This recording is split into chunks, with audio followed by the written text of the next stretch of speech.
Amos Saint Jean. Yes. I think when you met, this is from the outside looking in. I think when you initially met Amos Saint John, a lot of things changed for you musically. Is that assumption correct? Absolutely. So let's talk about that for a little bit. Amos changed everything for me, bro. Wow. So I was playing with shout out to my cousin James. He had a group called Three Wise, and I was they were working out of the same studio. Him and Amos very close at the time, and I don't even know if I'm supposed to be saying this or not, but it is what it is. They were playing some of Amos's music. Okay. For me. And I don't know if it was out or it might have been out. I don't know. But I was like, yo, what is this? Mm-hmm. It was playing Amos' first record that Is that New Season or before New Season?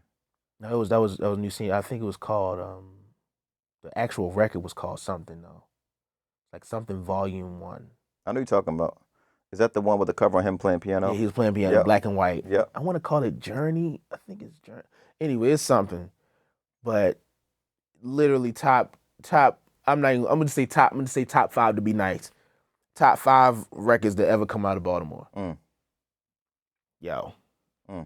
They played that, and I was like, yo. And so my cousin was like, oh, well, you like that, don't you? Like you really like you, because they already know like that's the.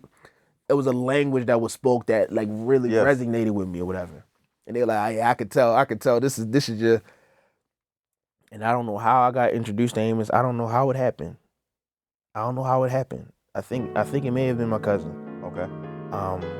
But I linked up with Amos, and Amos introduced me to Bruce Hornsby. And he gave me this CD. He's gonna laugh when he sees this. He gave me this CD. It was all these different tunes. It was all these different tunes on there. It wasn't Bruce Hornsby. It had some Yellow Jackets. It had some that country guitar guy. What's his name? I forgot his name. Anyway. Okay. It was all these different tunes on there, and I was studying that. And then he introduced me to Halcyon on Days by Bruce Hornsby, and he introduced me to Yellow Jackets, and just like all these different things. And then I was traveling and playing organ behind him, and oh wow. I played for Amos for some time, for some years. Actually, I played on his second album. Okay. But man. Now, did you guys get a chance to sit down and like go over things as well? Amos would definitely sit down and wow. And I wouldn't say he necessarily like showed me anything, but I can't say any musician really sat down and like showed me this is what you play. But see, that's a big misconception. I'm gonna tell you that. Really? A lot of people, I'm gonna tell you, and I have to be honest, so I apologize in advance. A lot of people say, man, Will's so blessed, he's so lucky, man. These guys, man, he had this person sat down and just showed himself over. Like in our town, it's a big misconception that people just think you were afforded, hey, this A major 7, okay, lower it, this A 7. Oh no.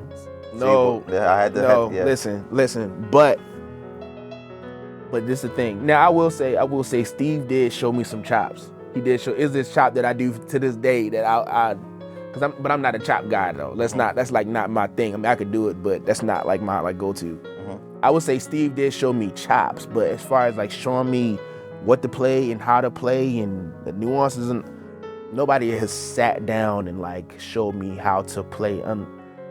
Now, in the very beginning, I will say my cousin Tabitha Pearson.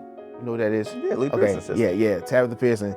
She did show me a song. I will say that. My cousin James, he did show me a song when I was like in my very beginning. Mm-hmm. But I wasn't developing. I was trying to figure out like what this was. But as far as the core of who I am. So a lot of this is this you doing your homework. Me doing my homework and me watching. I watch and I study these guys. And I think a lot of times when people were kind of envious of you, 'cause let's be honest, there were some musicians who were, and we don't want to do the name calling, but there were some musicians who were envious of you. And I tell people all the time, is like, if you're not doing the work, Mm-hmm. you're always going to lose because you were actually doing the work. Yeah. You were knowing how to make minor chords. Okay, this raising the fifth, that makes it augmented. Okay, to add the seventh, that gives me that sound. Bro. You were actually doing the work. So it's not like, hey, I met Steve, I met Amos, and they like, hey, these are your scales. You're like, no.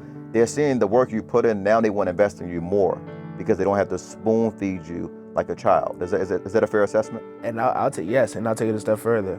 Every artist that I played for, from Steve to the other artists that we're gonna talk about, I had their records and I practiced their records before I ever played with them.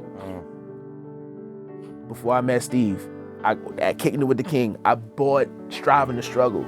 Classic record. I went and bought that record and played it and tried to learn before I even knew I was gonna be playing with him. Same thing with Amos. Record came out, I'm like, yo, I studied all that. I feel the fire burning inside of me, all that. And I'm gonna even give you a fun fact about that specific song and what that has done. But yeah, I was already kind of studying. So it was people. I don't want to say the word manifest because it's a loose word that people use.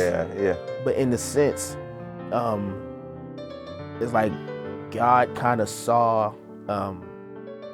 He kind of it's like you can't expect to do something unless you put out. You know what I'm saying? Unless you like we were talking about earlier, just like making that first step. Yeah.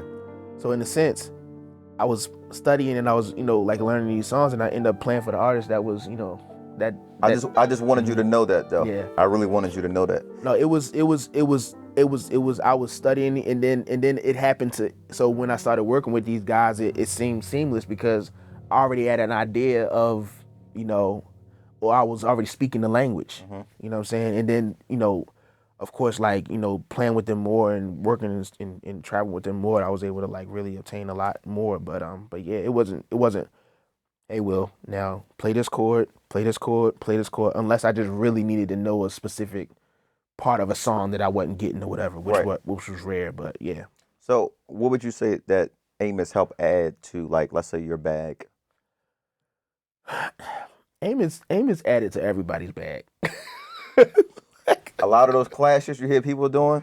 Man, like those cluster chords, just like the sound of worship in the gospel world that you hear today.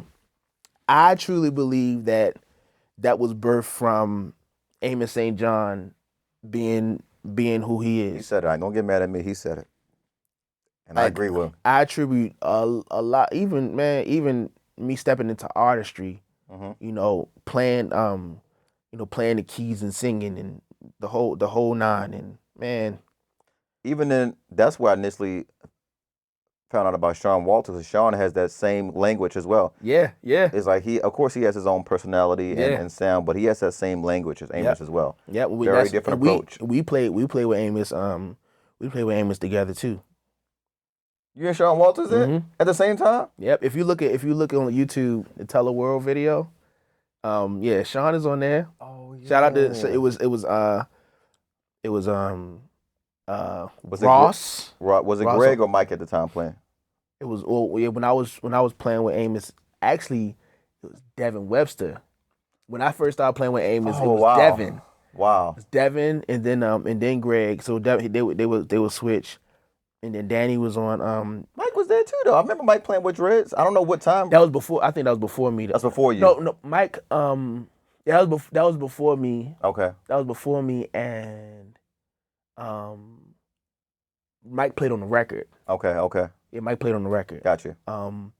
But Devin was playing. And then Greg, Ross was on bass. Shout out to Ross. Ross is different. Yeah. And and Kenny Kohlhaas was on guitar. Gotcha. Yep. Gotcha. Yep. But Amos changed it for everybody.